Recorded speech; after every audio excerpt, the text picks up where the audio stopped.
ஸ்ரீ சங்கரா TV நேயர்களுக்கு நமஸ்காரம். இந்த இனிய காலை பொழுதிலே உங்கள் அனைவரையும் சுபதினம் நிகழ்ச்சியில் சந்திப்பதில் மிக்க மகிழ்ச்சி. இன்று 26/3/2025 இந்த நாள் எப்படிங்கிறத பார்க்கலாம் வாங்கோ.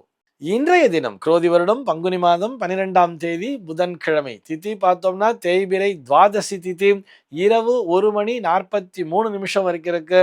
அதனைத் தொடர்ந்து தேய்பிரை திரையோதசி திதியானது வந்து விடுகிறது. இன்னைக்கு நட்சத்திரம் பார்த்தோம்னா அவிட்டம் நட்சத்திரம் இரவு 2:28 வரைக்கும் இருக்கு.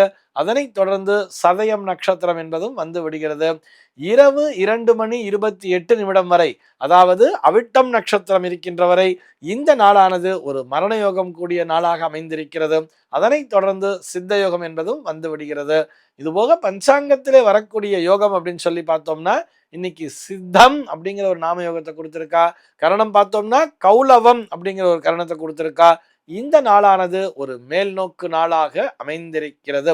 இன்னைக்கு என்ன ஸ்பெஷல் அப்படின்னு சொல்லி பார்த்தோம்னா இன்றைய தினம் பஞ்சாங்கத்திலே ஹரிவாசரம் அப்படிங்கிறத கொடுத்திருக்கா. அதாவது காலை 9:19 ஹரிவாசரம் அப்படிங்கிறத கொடுத்திருக்கா. இது என்ன ஹரிவாசரம் அப்படின்னு சொல்லி பார்த்தோம்னா நேற்றைய தினம் அந்த ஏகாதசி விரதத்தினை மேற்கொண்டவர்கள் இன்றைக்கு அந்த துவாதசி பாரணை அப்படிங்கிறத பண்ணுவா தெரியுமா. இதிலே அந்த துவாதசி திதியினுடைய அந்த முதல் 15 நாழிகை, அதாவது நான் அப்ராக்சிமேட்டா சொல்றேன், துவாதசி திதியினுடைய முதல் கால் பகுதி முடிகின்ற நேரத்தை தான் ஹரிவாசரம் என்று குறிப்பிட்டிருப்பார்கள்.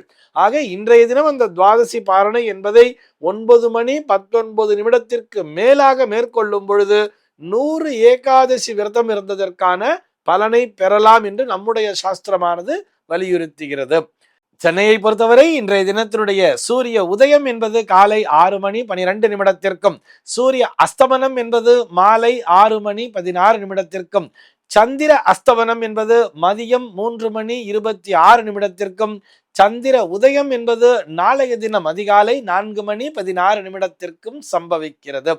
பிரம்ம முகூர்த்தம் பார்த்தோம்னா நாளைய தினம் அதிகாலை 4:36 முதல் காலை 6:11 வரையில் நீடித்திருக்கிறது. சென்னையை பொறுத்தவரை இன்றைய தினத்தினுடைய ராகு காலம் என்பது மதியம் 12:14 முதல் 1:45 வரையிலும், யமகண்டம் என்பது காலை 7:43 முதல் 9:13 வரையிலும், குளிகை காலம் என்பது பகல் 10:44 முதல் மதியம் 12:14 வரையிலும் சம்பவிக்கிறது. தினாந்தம் பார்த்தோம்னா இன்றைய தினம் இரவு 1:43 கொடுத்திருக்கா. சூலம் பார்த்தோம்னா இன்றைக்கு வடக்கே சூலம். பகல் 12:38 வரையில் அந்த சூல தோஷம் என்பது உண்டு. அதற்குரிய பரிகாரமாக பால் அருந்திவிட்டு வடக்கு திசையை நோக்கி பயணிக்கலாம் அப்படிங்கிறதையும் சொல்லி இருப்பார்.